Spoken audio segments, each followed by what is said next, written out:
Paz seja convosco. Amém. Amém. Louvamos a Deus neste culto do marrom. Entendeu? Não foi comunicado, né? Até o Joaquim foi avisado, não me avisaram. Hoje era o culto do marrom e do bege. Queremos agradecer a Deus por mais esse dia, pela comunhão, que nós possamos viver o que cantamos, não sejam apenas palavras proferidas dos nossos lábios, e que nós possamos ter realmente a consciência do retorno, do fim do Senhor. A gente tem visto muita mudança dentro do cenário geopolítico, e às vezes as pessoas acham que o que está acontecendo é algo normal e que está tudo certo. Não, não está tudo certo. Muitas mudanças elas podem vir sobre as nossas vidas. Ontem estávamos no casamento e a gente viu uma grande diversidade de pessoas, crenças, tanto que o meu cumprimento foi a paz de Deus, graça e paz, shalom, e a paz seja convosco, pela diversidade de pessoas que tinham lá. E a gente tem que entender que os dias são maus, e como os dias maus a gente tem que tomar muito cuidado com o que nós ouvimos e o que nós seguimos. Estamos meditando dentro do Evangelho de Mateus, estamos na Semana Santa, hoje é dia de Ramos. Ano que vem, se alguém me lembrar, vou tentar colocar na agenda para a gente tentar ter um tempo diferente dentro dessa parte, dessa época. O Carlos graciosamente trouxe os raminhos, entendeu? Não é nada místico, não tem nenhuma simbologia especial, você não vai levar para casa para ser abençoado, nada disso. É simplesmente para a gente poder ter o entendimento de que no dia de hoje, há muitos anos atrás, Jesus ele entra em Jerusalém. E ele é aclamado pelas pessoas, e as pessoas colocavam os ramos para que ele pudesse passar. As mesmas pessoas que algum tempo depois falaram: crucifica-o, crucifica-o, crucifica-o. Que é o que o Alice falou. A gente tem que entender que você pode muitas vezes, muito bem, estar diante do Senhor no dia do juízo e ele olhar para você e falar que não te conhece. Isso não é por obras, para que o homem não se glorie, é pela graça, como cantamos, mas nós temos que fazer algumas coisas diferentes. Então hoje eu fiquei alegre, estava ali atrás, eu fico só observando as coisas, né? E aí a Manu estava ali no cantinho ali, sentindo um frio, e aí a Helena percebeu, ela foi lá e tirou a blusa dela e entregou para a Manu vestir. É esse tipo de coisa que nós temos que fazer. Nós temos que estar ligados no ambiente, mesmo a Helena ainda pequenininha, ela está ligada com as coisas, entendeu? E ela age, entendeu? Está agindo conforme ela está aprendendo conosco. Então, hoje de manhã o Nicolas ele fez uma brincadeira dizendo assim que uma hora eu vou abrir uma salinha, entendeu? Para as crianças, eu digo para você que está amarrado, entendeu? A gente não vai, vamos ficar aqui com as crianças correndo, incomodando, mas o tempo das crianças aqui é um tempo de aprendizado. Eu vejo na atitude da Helena com a Manu, entendeu? Então a gente tem que usar esse tempo que nós temos aqui, mas mais o tempo que nós temos em casa, para você também falar das coisas do Senhor para os seus filhos. Nós temos que sim trabalhar, nós temos que sim buscar a prosperidade, mas nós temos que entender que esse tempo que hoje eu colho na vida da minha filha, do tempo que eu e Rosângela plantamos, é algo que se você não plantar, você não vai colher na vida dos seus filhos. Continue na sua correria, continue querendo granjear coisas, comprar, ter. Você vai ver o que você vai colher quando seus filhos e filhas estiverem com 7 anos, 10 anos, 15 anos, 19 anos, e depois você não reclama.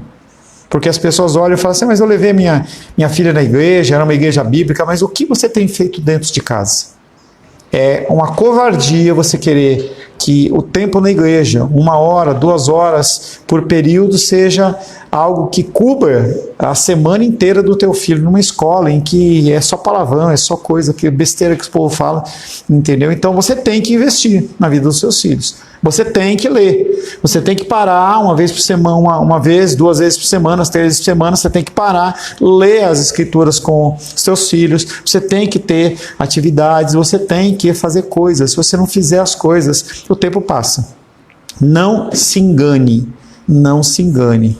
Para Helena, Manu, Heloísa e Júlia chegarem na idade da Luísa, minha Luísa, é assim, ó, entendeu? E aí, não adianta você querer resolver depois, você tem que resolver agora. Amém, queridos? Amém. No nosso último encontro, estivemos meditando sobre o tema fuga para o Egito. Quando pensamos em fuga, nós tentamos associar essa ação a desespero. Você associa algo que deu errado, uma falta de programação. E no nosso caso, sim, esse pode ser a causa. Quando acontece algo de errado e que você tem que tomar uma decisão desesperadora ou alguma coisa urgente, é porque você cometeu um erro. No que se refere a Jesus, a situação ela é bem diferente. Nada escapa dos planos do Pai. Aumenta o que? Esquentar? Não acredito. Sério? Tá bom. Tudo bem. Nada escapa dos planos do Pai, tudo o que ocorre é segundo o seu desígnio. Ponto. Isso é uma regra para todos nós. É uma regra para Jesus, é uma regra para os profetas, é uma regra para mim e para você. Os magos, após presentearem o menino Jesus e serem alertados a não retornar a Herodes, deixaram a região e voltaram para sua casa. Não foi algo não preparado, não foi algo que Deus decidiu na hora. Nós temos que ver situações como essa, situações como o anjo aparecendo a José em sonho, alertando que ele deveria fugir. Atos como esse não são fruto de desespero, mas de Deus controlando não só as ações, mas também as consequências, até mesmo na hora da cruz. Aqui ele, Jesus Cristo, se voluntariou, Cristo, ele se declarou como uma pessoa que era serva. Ele que, se quisesse, poderia invocar legiões de anjos do céu para lutar em seu favor, e nós falamos aproximadamente 60 mil anjos. E por que esses anjos não apareceram? Porque era para cumprir as ordenanças do Pai. Os louvores hoje foram direcionados exatamente a essa condição de você confiar, em você realmente continuar caminhando, você continuar trilhando, mas confiar e também descansar. Palavra da semana passada, a fuga para o Egito. Agora nós vamos voltar do Egito. O título da palavra de hoje é o retorno do Egito. Quero convidar você a abrir o Evangelho de Mateus.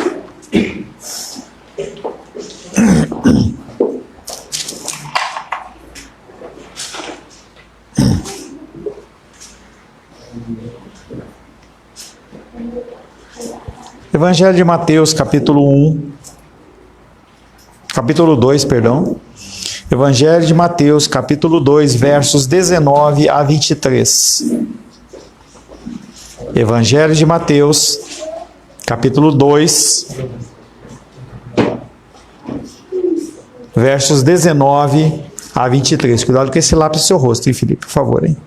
19 a 23. Assim diz a palavra de Deus. Tendo Herodes morrido, eis que um anjo do Senhor apareceu em sonho a José no Egito e disse-lhe: Dispõe-te, toma o menino e sua mãe, e vai para a terra de Israel, porque já morreram os que atentavam contra a vida do menino. Dispôs-se ele, tomou o menino, sua mãe, e regressou para a terra de Israel. Tendo, porém, ouvido que Arquelau reinava na Judéia, em lugar do seu pai Herodes, temeu ir para lá e, por divina advertência, prevenido em sonho, retirou-se para as regiões da Galiléia e foi habitar numa cidade chamada Nazaré, para que se cumprisse o que fora dito por intermédio dos profetas: ele será chamado Nazareno. Palavra do Senhor, amém? Senhor, louvamos o Teu nome, agradecemos pela Tua graça, por mais esse capítulo da história do Teu Filho, Pai. Ainda, Pai querido, estamos caminhando, Pai querido, no campo histórico, querendo, Pai, estabelecer toda uma base para que nós possamos aprender das Tuas doutrinas e dos Teus ensinamentos. Mesmo dentro do contexto histórico, nós podemos ver a Sua poderosa mão, a Sua ação poderosa, Pai querido, guardando Jesus Cristo como menino, não como Deus, mas como menino, para que Ele pudesse, Pai, exercer o ofício ao qual foi designado. Entre eles, Pai, Ele nos livrar, nos dar a salvação. Oramos em nome de Jesus. Amém. Podem se sentar em nome de Jesus.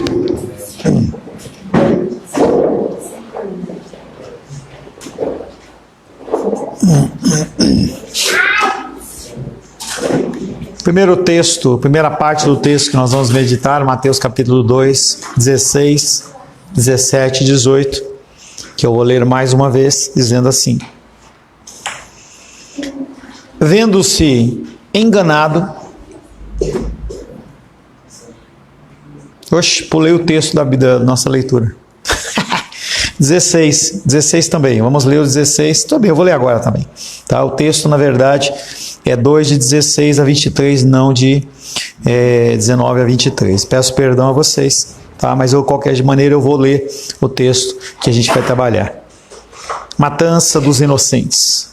Mateus capítulo 2, versos 16 a 18, diz o seguinte: Vendo-se iludido, e a tradução melhor não é iludido, é enganado. Vendo-se enganado pelos magos, enfureceu-se Herodes grandemente e mandou matar todos os meninos de Belém e de todos os seus arredores de 2 anos para baixo, conforme o tempo do qual com precisão se informara dos magos. Então se cumpriu o que fora dito por intermédio do profeta Jeremias. Ouviu-se um clamor em Ramá, pranto e grande lamento. Era Raquel chorando por seus filhos e inconsolável, porque não mais existem.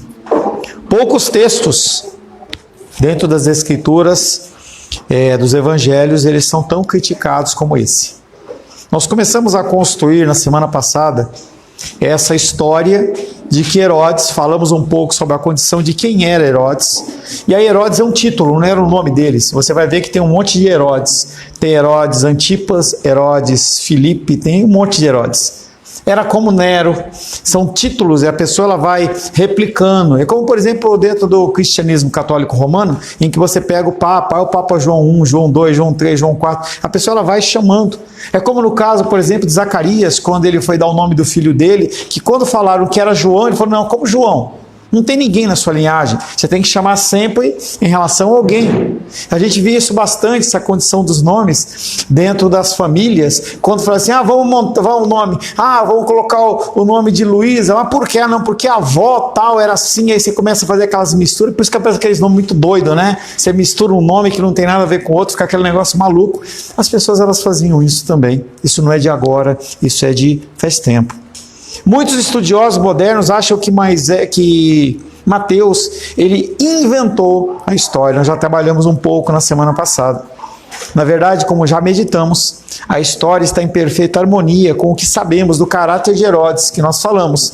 Quando foi no fim da vida de Herodes, ele mandou matar todos os líderes, para que naquele dia da morte dele houvesse choro em toda a terra.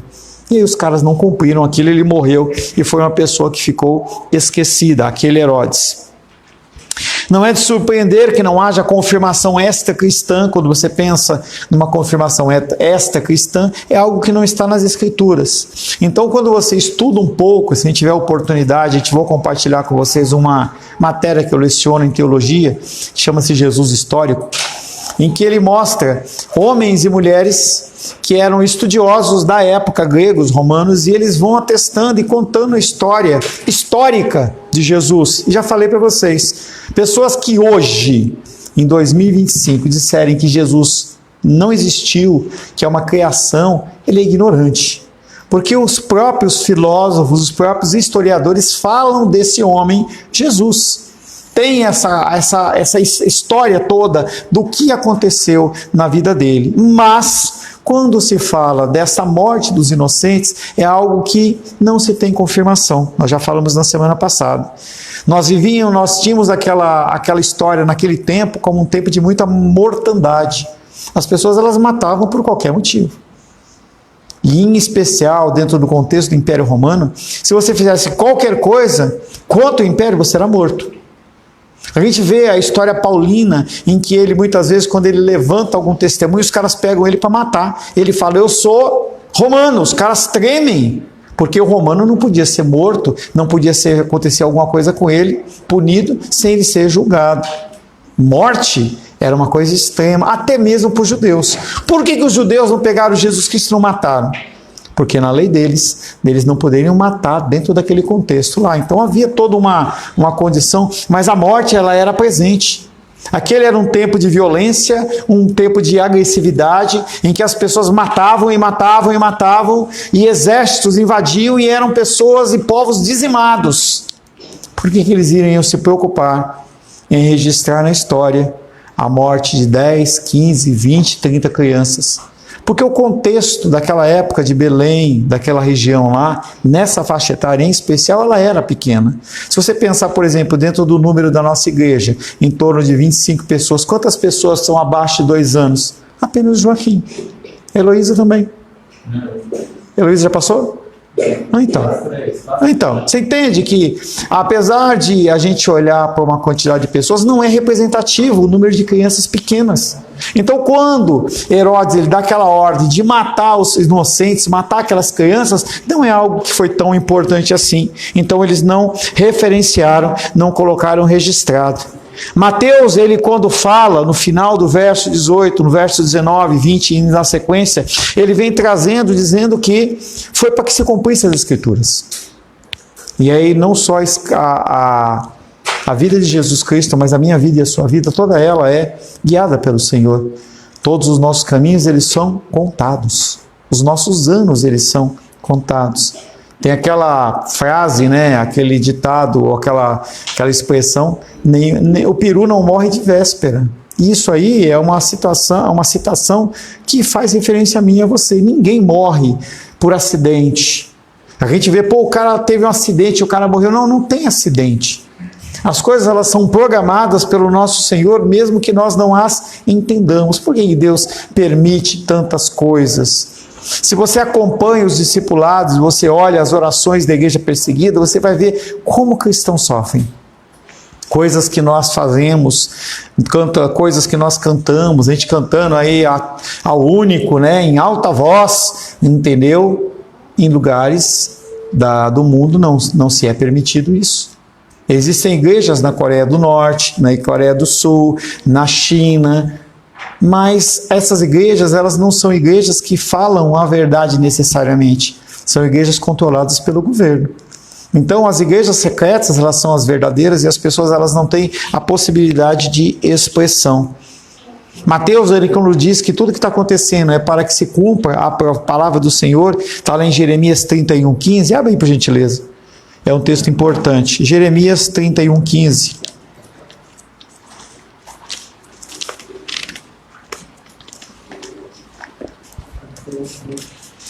Jeremias 31:15 diz assim: assim diz o Senhor, ouviu-se um clamor em Ramá, pranto e grande lamento, era Raquel chorando por seus filhos, e inconsolável por causa deles, porque já não existem.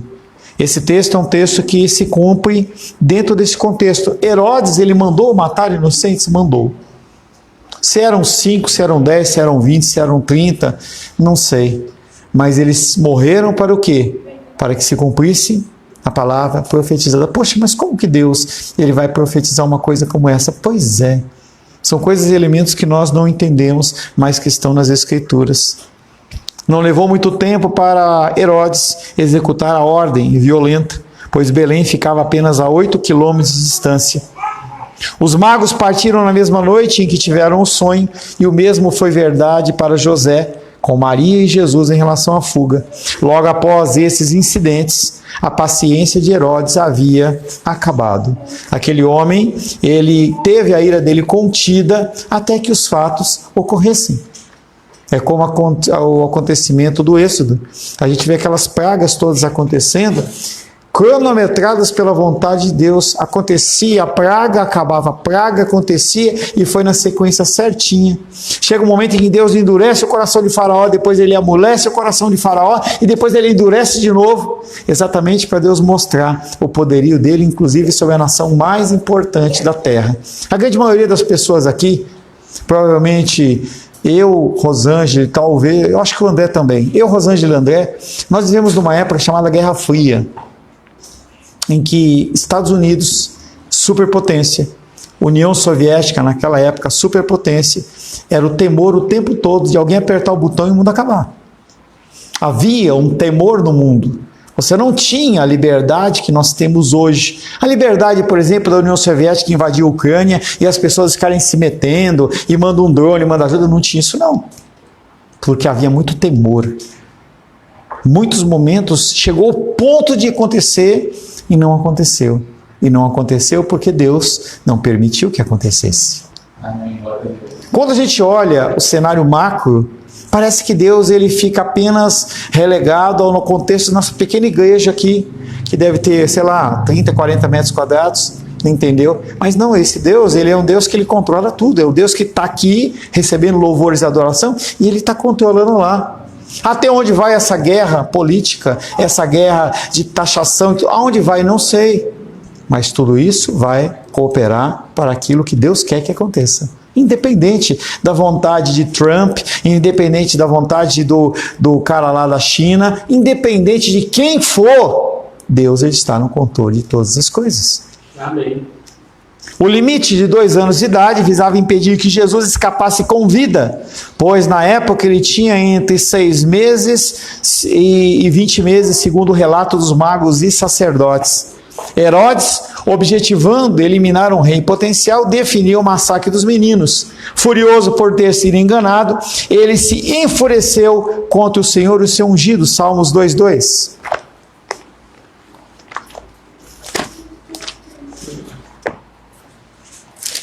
Salmos 2:2, e deixa aberto em Salmos 2, por favor. Salmos 2:2 diz: nos últimos dias acontecerá. Salmos 2, opa, aqui é Isaías. É, o óculos, né, filho? Não tem problema não. Vocês vão chegar lá, espera. Salmos 2:2. Os reis da terra se levantam, os príncipes conspiram contra o Senhor e contra o seu ungido, dizendo. E aí, a continuidade. As pessoas elas se levantam. E eles se levantam contra Deus. Herodes se levantou contra uma família, contra pessoas, ele se levanta contra Deus. E ele se levantou contra o ungido. Essa fuga não foi do tipo quando consideramos que alguém escapou por pouco. Ufa! Quase que Herodes pega, quase que ele consegue. Negativo. O Senhor do céu, ele olha para essas situações, ele dá risada. Salmos 2:4. No 2, os reis da terra se levantam.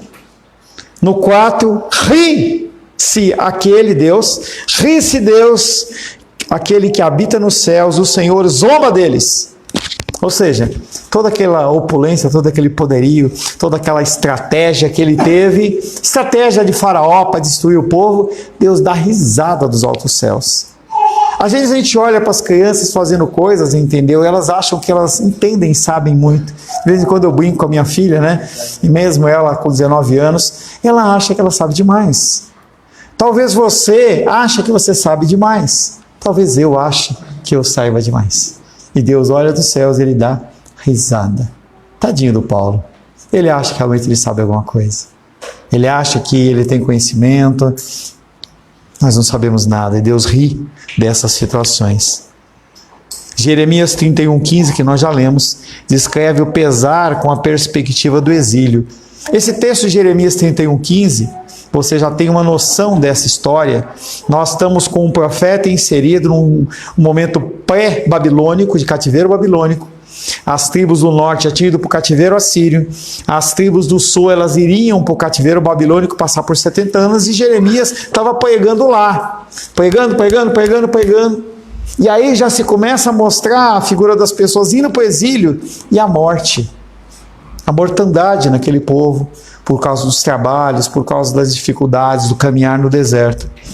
Jeremias 31,15 descreve o pesar com a perspectiva do exílio. Raquel, que é uma mãe casada com um patriarca, é vista chorando em seu túmulo porque seus filhos, seus descendentes já não existem mais. Isto é, eles estão sendo removidos da terra e não são mais uma nação. Está falando da questão do cativeiro babilônico. A despeito das lágrimas que ela proferiu, a despeito das lágrimas que eu e você proferimos quando nós estamos distantes, quando nós estamos diante de uma situação grave. Essa semana, eu com o André lá tal, aconteceu um negócio, o cara, foi semana passada, entendeu? O cara deu um golpe nele, eu vi o desespero do André, não tinha como ajudá-lo, entendeu? São lágrimas que nós derramamos diante das nossas dificuldades. A despeito das lágrimas, diz Deus, os exilados retornarão. E agora Mateus, referindo-se a Jeremias 31,15, também diz que a despeito das lágrimas das mães de Belém, há esperança. Há esperança para a minha vida. Há esperança para o André que levou lá um chapéuzão lá de um valor enorme. Há esperança, porque o Messias, ele está vivo. É algo que nós estamos pensando nessa semana. Por isso que eu digo, Páscoa não é época de você viajar, não é época de você passear, não é época de você fazer nada, é tempo do Senhor, é um tempo especial do especial, entendeu? Aniversários, viagens, tudo pode acontecer em várias épocas, não na Páscoa, não na Páscoa. No Natal pode, na Páscoa não. Nós falamos da figura do Messias indo ser entregue para a morte por você. É como se você tivesse alguém ajudando você, intercedendo por você em uma situação muito séria, e naquele momento que a pessoa precisa de você, você dá de ombros e vai embora. É sério desse jeito. Nós temos que olhar para essas situações, por isso que eu digo para vocês, cuidado. Apesar de não ser uma data comemorativa, cuidado com o feriado de ressurreição. Cuidado. É muito sério essas coisas. Você tomar algumas decisões dentro do campo espiritual fazem com que você possa colher amargos frutos. O Alice falou sobre frutos. Domingo é dia do Senhor. Domingo não é dia de você preparar a cesta. Domingo não é o dia de você entregar nada. Não é dia. Quando você decide fazer coisas, você fala assim, deixa que eu resolvo. Eu não tenho condições de resolver as dificuldades da minha vida. Essas lágrimas que são derramadas aqui, talvez elas não sejam para você. E aí as suas lágrimas, elas vão continuar sendo derramadas, porque elas não vão ser colhidas. Porque o Messias não é seu. E é aquilo que o Wallace falou. Naquele dia do juízo, você vai falar, mas, e Deus vai falar, nunca te conheci. Porque em momentos simples como esse, você não deu atenção. Moisés, ele postou, eu vejo tudo que vocês postam, tá? Estou sempre fixando. E aí, no final da postagem do Moisés lá, aparece um pastor, e ele fala sobre a igreja, sobre ir para a igreja, que religião, tudo mais, que você não deve vir para receber coisas, mas entenda que aqui é o lugar. Porque o povo de Hebreus, ele começou a pensar do jeito que aquele pastor estava falando, Moisés, e começou a fazer culto em casa, não ir mais para a igreja. E Hebreus fala, não façam como eles. Começaram a abandonar o culto, porque você começa com a motivação errada, e depois você entra na motivação certa. Quando eu aprendi sobre dízimos e ofertas, eu aprendi porque eu tinha assim medo, de que o gafanhoto, o devorador, roubasse. Eu ia para a igreja porque eu queria a bênção. Eu era ignorante, mas se você não manter as pessoas ignorantes na igreja, aprendendo, e querer forçar uma situação em que ela não entende ainda, ela não vai. Então eu discordo daquele pastor. Você não tem que fazer realmente, mas você tem que entender que a ignorância ela vai sendo reduzida, ela vai sendo reduzida aos poucos, ela não é feita dessa maneira. O herdeiro de Davi chegou, o exílio acabou. o verdadeiro Filho de Deus chegou e ele introduzirá a nova aliança prometida por Jeremias. Mateus 2, 19 a 23. Tendo Herodes morrido, eis que um anjo do Senhor apareceu em sonho a José no Egito. E novamente a gente começa a ver essa condição da ação angelical. Em seguida de toda essa situação, José seguiu as instruções do Senhor e voltou. Não a Jerusalém, não a Judeia, não a Belém, mas a Nazaré, na Galileia, região que se tornaria central no ministério público de Jesus, e para que se cumprisse a palavra dos profetas. Ele poderia ter ido para Belém e ser em Belém? Podia. Poderia o ministério, sei lá, foi, mas não foi lá que Deus determinou. E algumas coisas você fica achando que você tem poder de escolha, não tem. Quando Deus ele me chama para vir aqui para Brasília, Ele me chamou, eu não tenho poder de arbítrio em relação a isso. O Senhor nos envolve e nós fazemos o que Ele está mandando, acabou. Esse quarto sonho e a terceira menção do anjo do Senhor dá continuidade à iniciativa divina de preservar e guiar o menino, que mais uma vez é tornado proeminente. Primeiro é o menino, ele é o primário, ele é a preferência, não é a mamãe, não é o papai, o mais importante é o menino Jesus. Após a morte de Herodes, como vimos semana passada, o reino é dividido em seus filhos, e um deles, que assume, chama-se Arquelau, que está aí no nosso texto. Conhecido também por sua crueldade, ele recebeu a Judéia, Samaria e a Idumeia, eram regiões. Augusto César, que era o imperador, falou: se você for um cara que administra isso direito, eu vou te tornar rei. Pouco tempo, aquele homem cruel, ele meteu o pé pelas mãos, fez besteira e ele foi expulso. E aí, a partir dali, uma pessoa começou a administrar aquela região toda. José, segundo a palavra de Deus, estabeleceu a sua família na Galileia, naquela parte ali de Nazaré. Herodes Antipas, que é um Herodes, que é filho do primeiro Herodes que morreu, que perseguiu Jesus e matou os inocentes. Herodes Antipas, ele aparece em Mateus capítulo 14. Vamos lá. Mateus capítulo 14.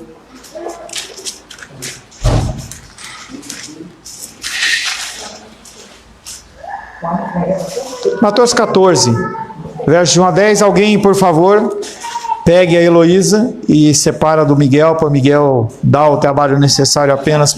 Hã? Joaquim. Tá? Por favor, Elô. Passe aqui, fique com a mamãe, fique com o papai. Entendeu? Separa aí para as crianças não terem motivação de um falar com o outro. Mateus capítulo...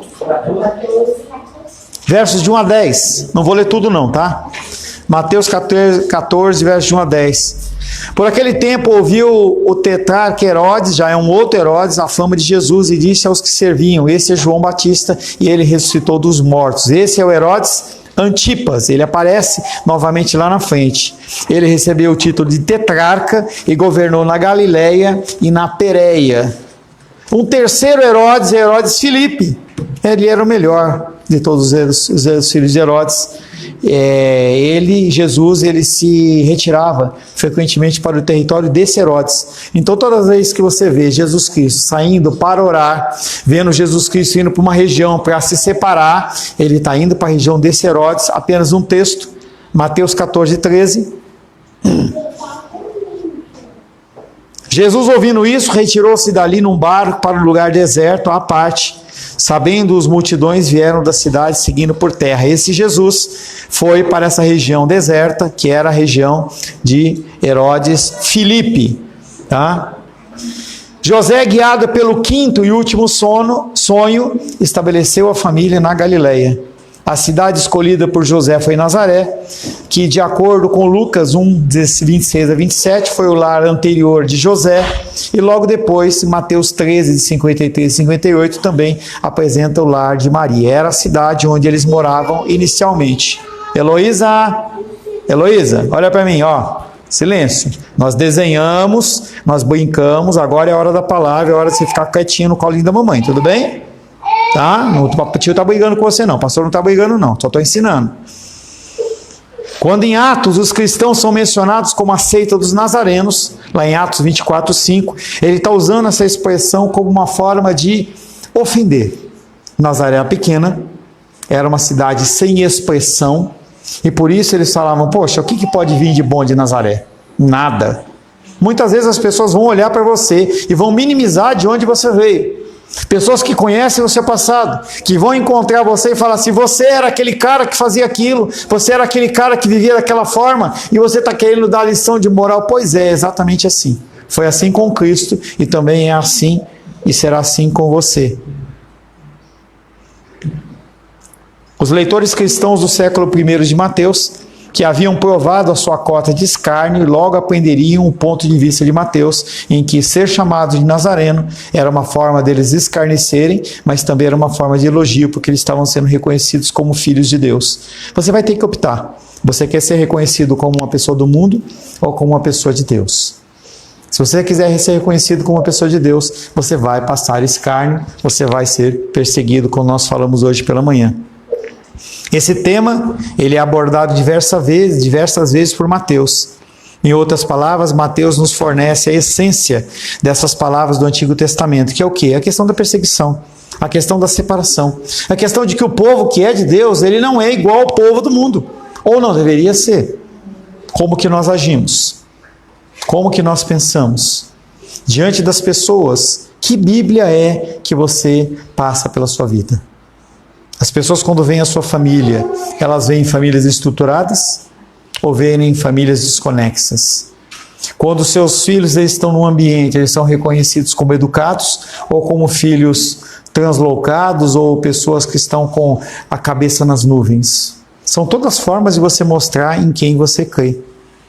O filho de Davi emergiria de humilde obscuridade e posição baixa. Jesus é o rei, Messias, o Filho de Deus, o Filho de Davi, mas também ele é o renovo de uma linhagem real contada no toco, cultivada em cercanias garantidas para vencer o seu escárnio. Jesus, o Messias, ele é assim relatado por Mateus, que não introduziu o seu reino com espetáculo exterior, nem se apresentou com a pompa que eles queriam.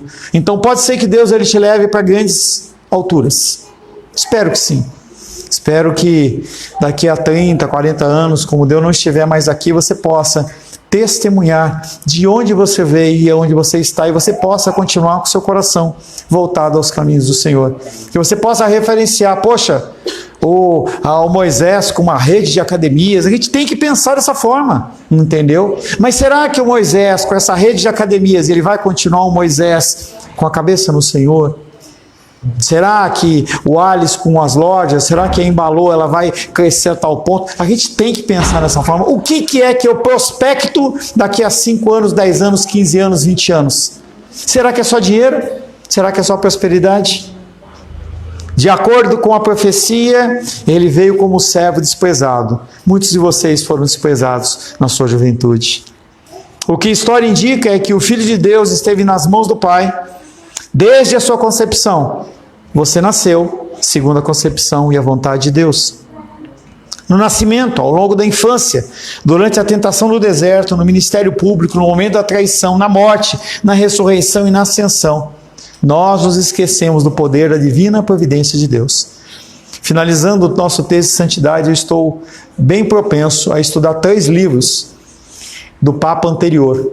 É uma matéria que fala sobre a vida de Jesus em 3 fases da vida dele. Claro que eu vou dar uma filtrada para a gente ter só os ensinamentos que são os mais bíblicos, mas para você conhecer um pouco mais da figura de Jesus. O que é? O que aconteceu? Como que era a vida desse homem dentro daquele contexto que ele morava, em que ele vivia? O que a história indica é que ele é o Filho de Deus. Nós nos esquecemos do poder e da divina providência do Senhor, guardando todos os seus caminhos. Todos nós temos a tendência de ficar ansiosos quando não conseguimos prever as consequências dos atendimentos futuros. E aí quando o André recebeu o golpe lá, ele ligou para mim e falou assim, eu não sei o que Deus tem para mim, mas é difícil. E aí eu deixei ele digerir, depois ele manda um áudio para mim, entendendo, não descartou o prejuízo, mas ele já está com o coração mais assentado. Cada vez mais eu vejo no André e na vida de vocês essa condição de você voltar ao centro mais rápido. Isso é crescimento espiritual. Não é você não cair, não é você não murmurar, é você voltar novamente ao trilho o mais rápido possível. É aquela história que a pessoa fala que crente cai, mas ele se levanta. E quanto mais rápido você se levanta, melhor. E aí às vezes eu vejo que eu vendo as lutas, se o cara ele ficar muito tempo caído no chão, o que acontece é, a menos que seja jiu-jitsu, né? Entendeu?